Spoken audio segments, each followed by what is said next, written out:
हाँ ठीक है. Good afternoon, everyone. So we have to start from page 27. Yesterday we did. Mom, from then I would murmur.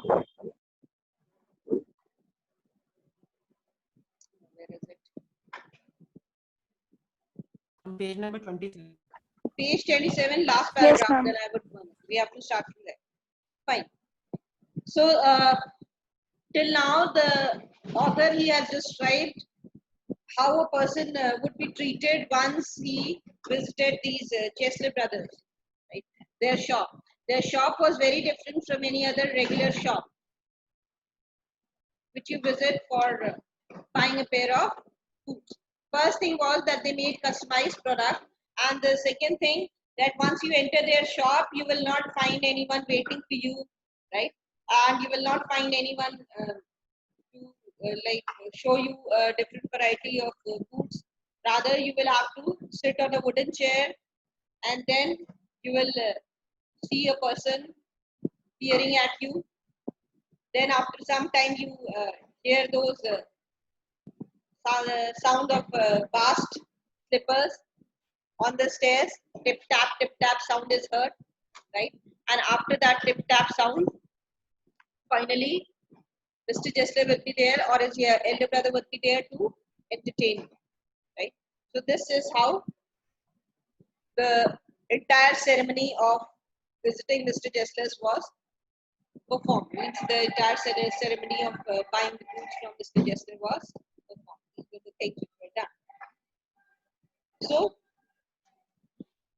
then I would murmur, "Thank you, good morning, Mr. Jessler." So after showing him that golden leather, gold brown leather, right? He wished, "Good morning, thank you, good morning, Mr. Jessler." Good morning. Good morning was the reply from Mr. Jessler. I told you yesterday that they were German people, so they will have a different accent. He would reply, still looking at the leather in his hand, and he would go on admiring the leather in his hand. He won't even bother to look at the writer, right? Instead, he would keep on admiring the leather. What does it show? His passion towards his job, right? How much he was fond of his work. And as I moved to the door, I would hear the tip tap of his vast slippers, restoring him up the stairs to his dream of. And as the writer went out of the shop, he could hear again that similar sound of vast slippers now moving up the staircase, taking this person back to his dream of, right? Taking this person, Mr. Jessler, back to his world of. But if it were some new kind of footgear that he had not yet made me, then indeed he would observe ceremony. Observe ceremony means customary method. So, but if you went there for some new design of shoes, new pair of shoes which he had, type of boots which have not been made by him before, then he would observe ceremony. Means he would follow a certain customary way. He would observe a certain customary method of taking the size of the shoes and all, right? Divesting me of my boot and holding it long in his hand. So divesting means taking out. So taking out that boot which he was wearing, the writer was wearing, he used to take it out from his foot because now he will have to take the measurements, right? He will have to again measure the size of the writer. So why? Because if the writer is there or if the person is there for a new design of shoes, he needs to take fresh measurement. So then what he would do, he would take out his shoes and divesting me of my boots. Divesting me of my boots means taking the boots which the writer was wearing from his feet and holding it long in his hand. And he would hold it in his hand and keep on admiring it, looking at it with eyes at once critical and loving. So with those loving, critical eyes, he would go on admiring those boots. Why? Because they were also made by him in the past. So he would go on admiring his own creation, right, in a very loving and a critical manner, as if recalling the glow with which he had created. as if he was trying to recollect the glow with which he had created it, the way they looked when they were created by him, and rebuking the way in which one had disorganized this master. And rebuking means he was getting annoyed, expressing disapproval. Right? He was like not very happy with the way the writer has worn it, right?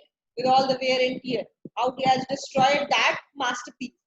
Right? He created such a wonderful pair of boots. He used to hold that boot of the writer in his hand, look at it in a very loving and a critical manner, and then go back in the past, trying to recollect how it looked, how wonderful it looked when it was made by him. And then he didn't seem to be very happy by the way the writer has taken care of those. So he would even rebuke in a way in which he had disorganized the masterpiece. Disorganized the masterpiece means has not taken proper care of that masterpiece. Then placing my foot on the piece of paper, he would 2 or 3 times tickle the outer edges. You must have seen that how you take the measurement of your feet. You place the foot is placed on the piece of paper, and then with a pencil or a pen, you draw the edges. They are drawn. So what happens then? The person feels some tickling kind of a sensation when the pencil is moved. Put on a piece of paper, he would 2 or 3 times tickle the outer edges with a pencil and pass his nervous fingers over my toes. And then he would touch his toes in a very nervous manner, feeling himself into the heart of my requirement.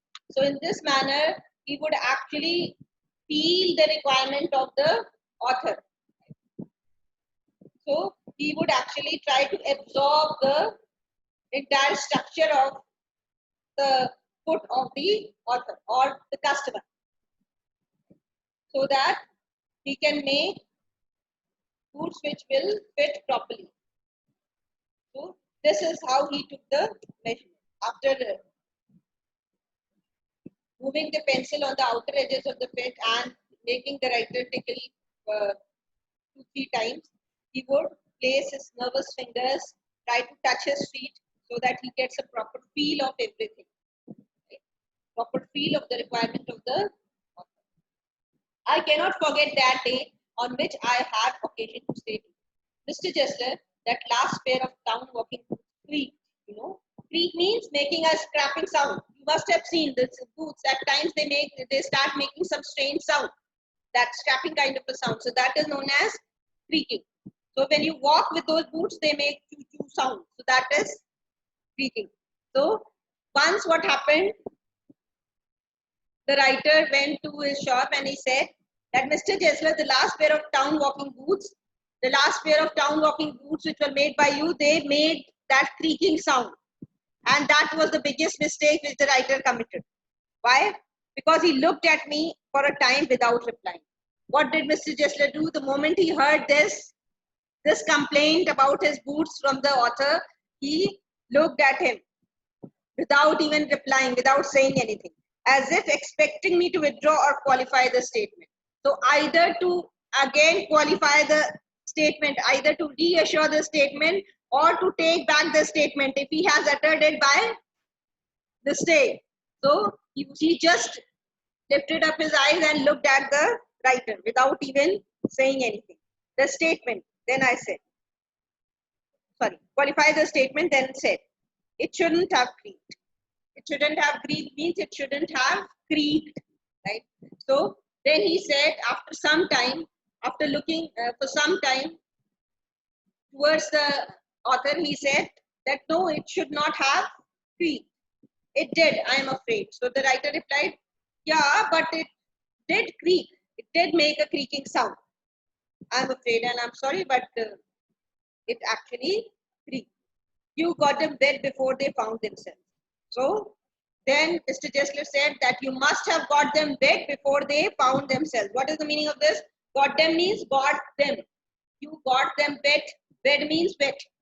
So you got them wet means you must have worn those shoes in water, right? You must have soaked them in water before they found themselves. What is the meaning of this? Before they found themselves, before the boots were able to set according to the shape of your foot. That is the meaning of before they found themselves, right? Before. See, whenever you buy a new pair of boots, it takes some time, right? Everyone must have experienced it. When you buy a new pair of shoes and you wear it for the first time, they are not so comfortable as they are after some time. Why? Because they are set according to the shape of your foot, right? So that is what he said, that before they were able to set the boots set according to the shape of your foot properly, you must have got them wet. So that is why they started making that sound, creaking sound. I don't think so. So the writer said that no, I don't think so that I got them wet. At that he lowered his eyes, as if hunting for memory of those. And I felt sorry that I mentioned this grave thing. So see, whatever the writer said, that he said this in a very casual manner. We do this. Like if we are a regular customer of some shop, and if there is some problem in any of the products that we have bought in the past, we normally say, "Arey, the last thing which we bought, that was not so good." So he said in a very casual manner. But Mr. Jessler took it rather seriously. He became very serious about it. So after that, when the writer said that I don't think so that I got them wet, so he saw the expression on Mr. Jessler's face. At that, he lowered his eyes, as if hunting, as if he tried to recollect everything about those boots. He lowered his eyes and started thinking about those boots. And I felt sorry I had mentioned this grave thing. Then the writer started feeling sorry. He felt bad that why did he ever talk about those books? Because it was something which was not, which didn't make this Mr. Jessler very happy. Instead, he took it rather very seriously. The writer himself was not so serious about it. But Mr. Jessler took it very seriously. So he started repenting the whole idea of mentioning about those creaking boots to Mr. Jessler. Send them back. Send them back means send them back. So Mr. Jessler, after thinking about those boots after contemplating for some time, he said, okay, fine, now you send those boots back to me. I will look at them. I will just look at them. I will see to it that if the problem with those boots can be rectified or not. A feeling of compassion for my creaking boots surged up in me. So well could I imagine the sorrowful long curiosity of regard which he would bend on them. So then the writer started imagining about the curiosity with which he will again work on those boots. The regard which he would bend on them means again he will spend some time. He will bend and keep on working on those shoes again. The writer didn't want Mr. Jessler to take it so seriously.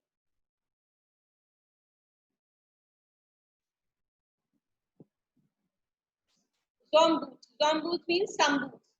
Some boots, he said slowly, are bad from birth. Are bad from birth means are bad from birth. Birth means from the very beginning. If I can do nothing with them, I take them off your bill. So he even agreed to this. This was the honesty which he had towards his profession. That if he is not able to give customer satisfaction, if his customer is not satisfied with the product, then he is even ready to take it off his bill. Means he said that you send those boots to me, I will try to look into the matter and I will try to find the fault with those boots, and if I am not able to rectify them, right, then I will just remove the price of those boots from your bill. Means you need not pay for those boots if they are not proper. So he agreed to this. So this shows his how much importance he gave to customer satisfaction, which these large scale producers and today's manufacturers, they are not concerned with. Nobody is concerned with customer satisfaction. Nobody is so honest with the customer. Right? They use all types of adulterated things and artificial things. Who cares about the customer? No one. But these people, this is Jessler brothers, they were very honest to their job. They were very honest to their art. The quality of the raw material they used was the best. Remember the leather which he brought from inside? The best quality leather he used, right? And if he was not able to fulfill the requirements of the customer, he even took those boots away or off the bill. Once only I went absent-minded. Then the author thinks about another incident. He's telling different incidents, important incidents which happened between him and the Jessler brother. Then he said once and only once. He's stressing on this fact that it happened only once in his lifetime. So only once, I went absent-mindedly into a shop in a pair of boots bought in an emergency at some large firm. So it was only once that he entered the Jessler brothers shop wearing shoes which were not made by them, which were made by some large firm. And the writer was in an emergency to buy those boots. So he absent-mindedly means he didn't even think about it. He didn't even think that Mr. Jessler might be offended about it. That he is wearing the boots which have not been made by him, right? Which have been bought from a large firm. So the writer once went absent-mindedly without thinking, without giving it much thought. He entered into a shop in a pair of boots bought in an emergency. The boots which were bought in an emergency at some large firm. So from some other place, from some large firm, he was forced to buy the boots, and he wore those boots and he entered the Jessler brothers shop. He took my order without showing me any leather. So on that day, what happened? He didn't follow the proper procedure. The rest of the times he used to show him the leather. You remember he used to go back inside and bring the piece of leather, admiring it. Right? So that was the time when he didn't show him the leather, showing me any leather, and I could feel his eyes penetrating the inferior integument of my feet. So integument means covering. So his eyes, when he saw the shoes which this author was wearing, his eyes penetrated and like they were very critical about the inferior quality of the foot covering, inferior quality of the footwear which he was wearing. At last he said, so in the end he couldn't resist. He didn't say anything in the beginning, but he didn't like it because that was the only time he didn't go inside and bring the leather. He showed to the author. So, and then he said, those are not my boots. So he said, in the end, he couldn't resist and he spoke up and he said that these boots are not mine. Those are not my boots. The tone was not one of anger, nor of sorrow, not even of contempt. But there was in it something quite that close.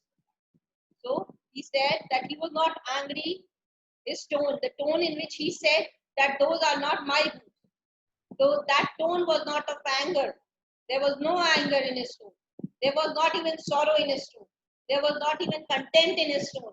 Means the writer doesn't actually understand. He fails to understand the tone of what Mr. Jessler said. He didn't seem to be angry. He didn't seem to be sad. He even didn't seem to be very full of. He didn't even seem to be full of contempt. But there was something. There was some emotion in his tone which froze the blood, which kind of touched. Some heart-wrenching emotion was there in the tone of Jessler brothers. In the way they said. In the way he said. He put his hand down and pressed finger on the place where the left endeavoring to be fashionable was not right. So see, that was the skill. That was the expertise of Jessler brothers. That what did he do? Mr. Jessler bent down and touched the boot exactly at the point where it was not so comfortable. Right? So where the left boot endeavoring to be fashionable, it was trying to be fashionable, right? The boot was a fashionable one because these large firms, they used to make fashionable and attractive boots. So the place where it was trying to be fashionable, it was not comfortable. And Mr. Jessler, just by having a look at it, he was able to detect the point where the boot was not comfortable or where the boot was creating some kind of discomfort to the wearer. Not quite comfortable. And then what did he say? He said, it hurts you there. It hurts you there means it hurts you there. So he just touched that exact point and he said that this boot hurts you there. He said, does big firms have no self-respect? Trash. So he said, it's trash. These big firms, those big firms it means big firms. These big firms, they don't have any kind of self-respect because they don't care anything about the comfort of their customers. They are only interested in making profit. See, these are the important incidents. If you are asked to write about the Jessler brothers, each incident is bringing about one quality, is highlighting one quality about Jessler brothers. So this particular point, what did it highlight? The expertise which they had, the skill which they had. That just by looking at the shoe, he was able to exactly pinpoint the place where it was not comfortable. So he said that these big firms have no self-respect and it's a trash. And then as if something had given way within it. And then just because the topic was started, something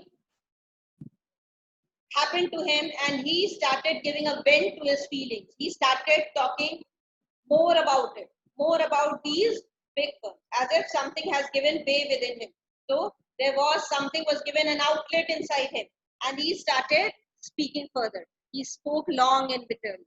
And then he went on speaking about these big firms and what these big firms were doing to small craftsmen like him. He spoke long and bitterly. It was the only time I ever heard him discuss the conditions and the hardships of his trade. So this was the first time that the writer heard him talking about the difficulties of his trade. The rest of the time, he used to come, show him the leather, take the measurement, and then again go back. Right? So this was the first time that he spoke for a long time and discussed the hardships and the difficulties of his trade with the writer. They get it all. So this paragraph is important because it will tell them the poor plight of these artisans and the small manufacturers. They get it all. They get it all. They means the big firms. The meaning of they here is big firm. They is referred to the big firm. They get it all. Means they have taken all our customers. He said they get it by advertisement, not by work. And they are able to get all our customers by advertisement, not by the quality. Right? Not because of the quality of their work. Our quality is definitely much better than theirs. But they are able to take away all our customers because of advertisement. You remember the Jessler brothers, they didn't advertise. They didn't even mention that we make for the royal family or we make for the great people. Nothing was mentioned outside their shop. On the first page, it's written. It was only the name of their shop, that is Jessler Brothers, was written. And 2-3 pair of shoes were kept on the window. So they take it away from us who loaf means love, who love our boots. So the people who love our boots, they have taken even those customers away from us because of advertisement, because of their publicity. It comes to this. It comes to this means it comes to this. So the final conclusion is presently I have no work. That at present I actually don't have much work because most of our customers have stopped coming to us and they have started buying the boots from these big and large firms. So presently means presently I have no work. Every year it gets less. You will see. And he is aware of what's going to happen in the future, that every year it's going down, or we are losing our customers on account of these big firms who are taking away our customers from us because they publicize their goods. They don't care anything about the quality. They don't care anything about the comfort of the customer, but they use one tool, and that is advertisement. And looking at his lined face, I saw things I had never noticed before. Bitter things and bitter. So this was the first time that the writer actually realized the hardships, the trouble, and the struggle which these people, these small traders, these small manufacturers, these artists, they were facing. How bitter struggle they were facing every day, and what a lot of gray hairs they're seeing suddenly in his head. And all of a sudden, when the writer realized the problem, when he actually spoke out, gave a vent to his feelings, gave a vent to all those things which were inside him regarding his trade, then he started appearing even more old and grey to the writer. His hair started all of a sudden seemed to be very grey. At best, I explained the circumstances of the purchase of this full woman. So the writer, he started feeling guilty. To start feeling guilty, na? Why? Because why would the writer feel guilty? Because he also considered himself to be the part of that group who went to the large firm and bought these pair of boots, right? So he also started considering himself to be a part of it and to be someone who was also responsible for the plight of these poor artists, right? He was also, he started believing that he himself is a part of their misfortune, their hardship. So that is why. What did he do? Out of his guilt, as best as I could, I explained. He tried his level best to explain the circumstances. He tried his level best to tell Mr. Chesler that no, it was an emergency. I really don't like the boots from the large firm. It was an urgent need that I was forced to buy. I couldn't come to your shop. So in this manner, he tried to explain the situation in which he was forced to buy those ill omen. Ill omen means bad sign, right? These boots which he was wearing. But his face and voice made so deep impression that during the next few minutes I ordered many pairs. But the facial expression of Mr. Jessler, right? He has said earlier in the last paragraph that he all of a sudden started appearing very old. So the facial expression of Mr. Jessler, on the face of Mr. Jessler, what did he do? What was the result of it? That he ordered many pair of boots. Right? He must have gone there to buy one or two, but he ordered several more pairs. Why? Just to overcome that guilt, that feeling which was pinching inside him. This happens with all of us. Right? Whenever we do something wrong or somehow we consider ourselves to be responsible for the plight of someone else or a party to the misfortune of someone else, then what do? We try to make it good. So this is how the writer tried to make good the mistake which he committed by buying those boots from the large firm. In one go, he ordered many pairs. Nemesis fell. Now what is Nemesis? Nemesis is the goddess of retribution. What is retribution?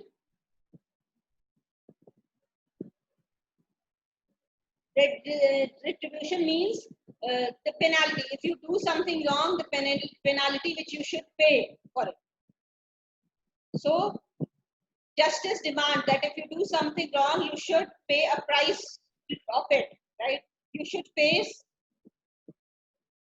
the penalty of it. So that is retribution. Means you can say justly deserved penalty. That is retribution. And Nemesis is the goddess of retribution. So the narrator, he says, they lasted more terribly than ever. So what happened? As a result of what he did, what happened? As a result of what? What was the deed here? The deed was by ordering several pair of boots. So because he ordered several pair of boots, what happened? What price he had to pay? That he was not able to visit the Jessler brothers for a long period of time because he already had so many pairs of boots and their boots were very durable. So that is why he has said that Nemesis fell. Means something which causes some misery or something which is responsible for some misfortune or some problem. So this emotion, out of that feeling of guilt which he had inside him, what did he do? He ordered several pair of boots in one go. And after that, Nemesis fell. So Nemesis fell means the narrator had to suffer retribution. Why? Because he could not go to their shop again for a long time. They lasted more terribly than ever. Why? Because now the boots lasted more terribly. As it is, they made good quality boots. So their boots, they were very durable. So now he had many pairs of boots. So he didn't get an opportunity to visit their shop for a long time. And I was not able conscientiously to go to him for nearly 2 years. So for the next 2 years, the writer was not able to go to their shop. Is it clear?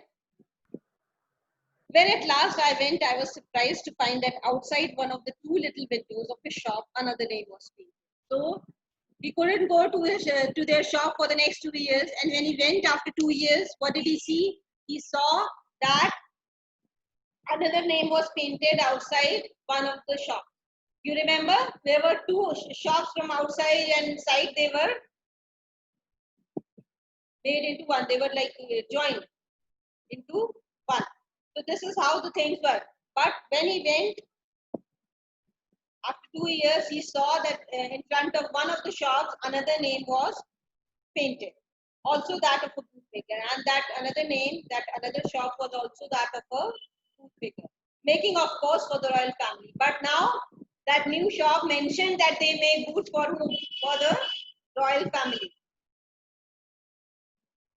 The old familiar boots, no longer in dignified isolation, were huddled in the single window. Now, those old familiar boots, which he had been seeing since his childhood. Remember the author, from the time he started visiting Mr. Jessler's shop, he had been seeing those boots kept in the window, right? And they were never changed. So, but now those boots, because now there was only one shop with Jessler Brothers, the other was sold perhaps. So, what happened? So he could see that those old familiar boots no longer in dignified isolation. Now they were not in isolation. They were not kept far apart from one another. So now they were not observing social distancing. Rather, they were huddled in a single window. Huddled in a single window means they were, huddle means to, when things are kept very close to each other, packed very closely. So that is huddle. So now they were just kept in a single window. Inside the now contracted well of the one little shop was more scented and darker than ever. So now, because there was only one shop, so when the writer entered the shop, it scented even more of leather. He could feel the smell of leather even more. Why? Because again, a lot of leather kept in a small space now.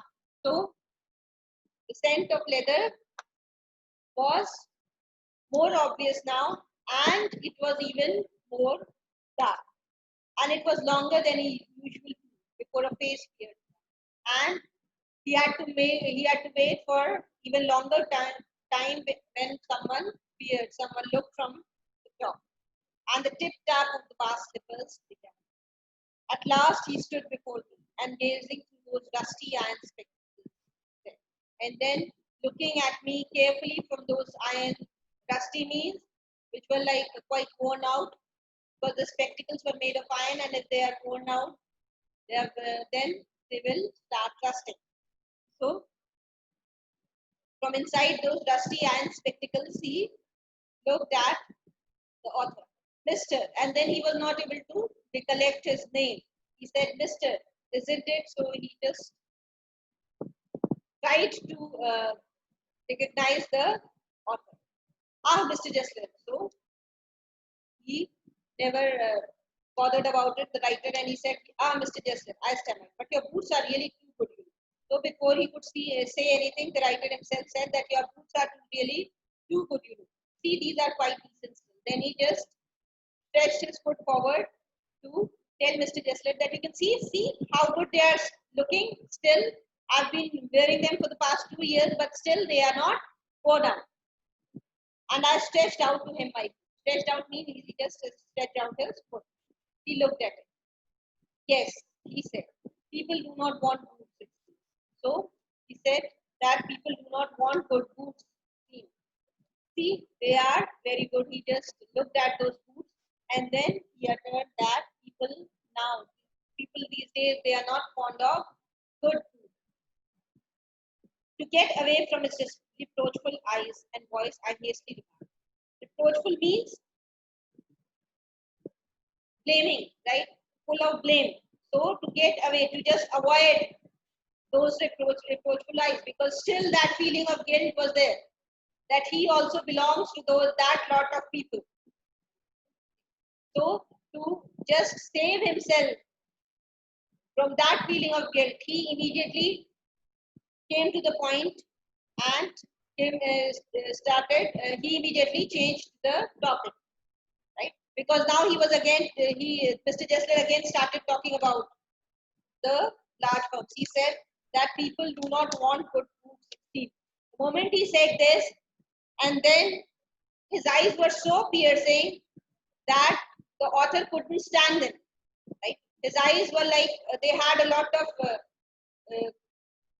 critical expression. There was critical expression in his eyes. They were very critical, right? And they were kind of putting the blame on the people.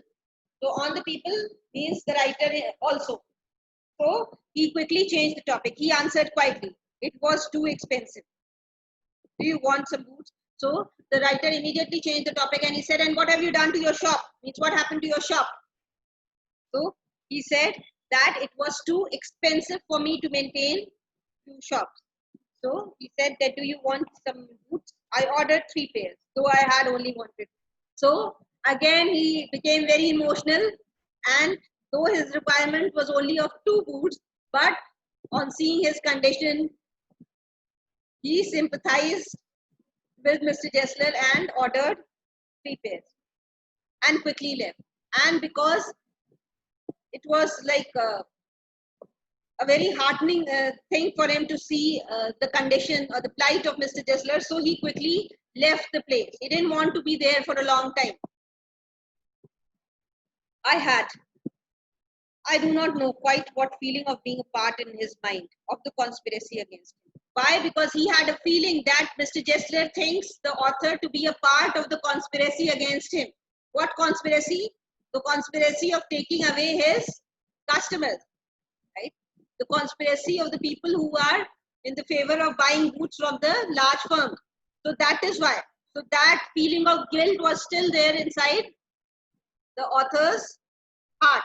And because of this, he didn't want to stay there for long and he quickly left the shop. Or not perhaps so much against him as against the idea of one day not, I suppose, care to feel like that. Sorry, one does not, I suppose, care to feel like that. For it was again many months before my next visit to the shop. Fate, I remember with the feeling. So he said that what happened again after, because again he got 3 pairs, he required only 2. And so after several months, he got an opportunity to visit the shop again.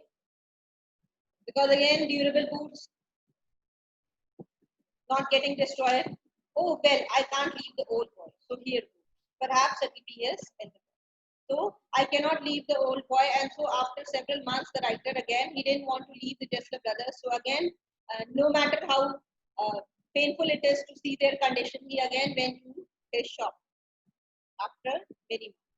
Perhaps it will be his elder brother. And so with the intention that now he will not be able to face Mr. Jessler, because in front of Mr. Jessler, he went wearing the boots of some other large firm. So that guilt was again there in his heart. So he thought that perhaps if I visit his shop for the next time, I might meet his elder brother. And I'm able to avoid Mr. Jessler. For his elder brother, I knew had not character enough to reproach me even doubly. Why? Because the writer believed that his elder brother may not be so well acquainted with the writer, or he must not be talking too much with the writer. So he believed that if by chance I'm able to meet his elder brother, then his elder brother doesn't have the guts to complain to me, to blame me, right? See, Mr. Jessler was not actually pointing a finger to the writer, but because the writer himself has bought the shoes from the large firms once, and he was caught by Mr. Jessler. He entered Mr. Jessler's shop once. So that is why he was thinking himself to be a party to that entire group of people who are responsible for his problems, right? Mr. Jessler never pointed a finger at the writer. He only talked about the behavior of the people in general. But there was something which was pinching the writer, because he himself did such a thing in the past. So that is why he wanted to avoid Mr. Jessler. He wanted to avoid meeting Mr. Jessler, because then what will happen? Then he will feel guilty again. So that is why he says that perhaps it will be his elder brother. That maybe I may not able to meet Mr. Jessler. Maybe if I meet his elder brother, then I'm sure that his elder brother is not character enough to reproach me. So he doesn't have the guts to reproach me or to criticize me, even dumbly. Even dumbly means even in unexpressed words, even in his expressions, right? Even in a very stupid and unclear manner. And to my relief, in the shop there did appear to be his elder brother, handling a piece of paper. So the next time he was thinking that I hope that I meet his elder brother, and the moment he entered his shop, he thought that he has met his elder brother. There did appear to be his elder brother. So did appear to be means who seemed like his elder brother, who seemed like the elder Jessler brother, handling a piece of leather. So he was doing something with a piece of leather. Well, Mr. Jessler, I said, how are you? And so the moment the writer entered his shop, he said, well, Mr. Jessler, how are you? He came close and peered at me. Then he came near me. The moment he wished, he greeted him. So that Mr. Jessler, he came close to the writer and peered at me. Peered at me means look very carefully. I am very well, he said slowly, but my elder brother is dead. So the elder brother is dead, right? But the writer thought him to be the elder brother, who was not actually the elder brother, who was Mr. Jessler, the one he was trying to avoid, right? So he said, I'm pretty well. Pretty well means I'm pretty well, he said slowly. But my elder brother is dead. But my elder brother is no more now. And I saw that it was indeed himself. Then the writer looked at him carefully and he realized that yes, it was Mr. Jessler only, the person with whom he used to deal quite often. So it was indeed himself. But how aged and wan. So, but how pale he was looking, how sick he was looking. And never before had I heard him mention his brother. Much talk. So this was the first time that he heard him mention his brother. And then what did he say? I'm sorry. You normally say that. Yes, he answered. He was a good man. So now he For the first time, Mr. Jessler was talking about his brother. He was a good man. He made a good food, but he's dead. So my brother was a good man. He made good foods, but now he is no more. And he touched the top of his head, where the hair had suddenly gone as thin as it had been on that of his good brother. So because his hair has also gone, a lot of hair has gone from his head, so it made it very difficult for the writer to recognize him. That is why he was not able to recognize him in the beginning when he entered the shop.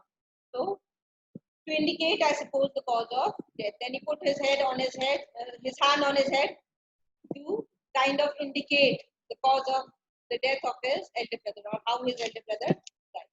He could not get over losing the other shop. So, because he was under the shock of losing the other shop, that we lost our other shop, one shop was gone, so he was not able to come out of that sorrow. Do you want any boots? And that is why that was perhaps the reason of the death of his elder brother. So then he asked, do you want any boots? And he held up the leather in his hand. It's a beautiful. And then the leather, the piece of leather which he was holding in his hand, he just lifted it up and showed it to the author, and he said that it's a beautiful piece. Do you want some boots? Do you want me to make boots for you? I ordered several pairs. It was very long before they came, but they were better than ever. So the writer again became very emotional and he ordered several pairs. So it was very long before they came, and it took a lot of time for the boots to be delivered to the author. Why? Because now he was working alone. Now Mr. Jessler was working alone. His brother was also dead. So that is why it took longer than ever. And they were better than ever. So the quality was even better than what he has received in the past. One simply could not wear them out. Wear them out means it was like not possible for a person to wear them out and to destroy them. Soon after that I went abroad. And then what happened? The writer went abroad after that. He left the country. It was over a year before I was again in London. And then for 1 year, he was out of town. He was not there. And so when he came back to London after 1 year, what happened? At the first shop, and the first shop I went to was my own. And then after coming back to London, the first shop he visited was of Mr. Jessler. I had left a man of 60. I came back to one of 75. So that was how the Mr. Jessler has aged. In 1 year, he appeared to be 15 years older. Right? In a period of 1 year, he had grown from 60 to 75. Right? He seemed to be a man of 75. It doesn't mean that he actually became 75. It means that he aged so fast. His health deteriorated, his condition deteriorated so fast. Pinched and worn and tremulous. Tremulous means shaking, right? Trembling. Now his hands were trembling. Pinched means even more squeezed. So he became thinner from what he was earlier. And more worn out means his hair was gone and his eyes must have sunk inside. And then this time did not first know. And he failed to recognize the author. When he saw the author after 1 year, he failed to recognize. Oh, Mr. Jessler, I said, sick at heart. So when he saw the condition of Mr. Jessler, he felt really bad. And the first word which he uttered was, oh, Mr. Jessler. So sick at heart means it was very painful for the author to see this condition of Mr. Jessler. How splendid your boots are. See, I have been wearing this pair nearly all the time I have been. So again he stretched out his foot to show Mr. Jessler the boots which were made by them. And he said that I have been wearing these boots for all the time when I was abroad, and still you can see they are not worn out. Still they are in proper condition. And they are not half worn out, are they? So they are not even half worn out. So in spite of my rigorous use, still the boots are fine. They are in a good condition. Any problem till here?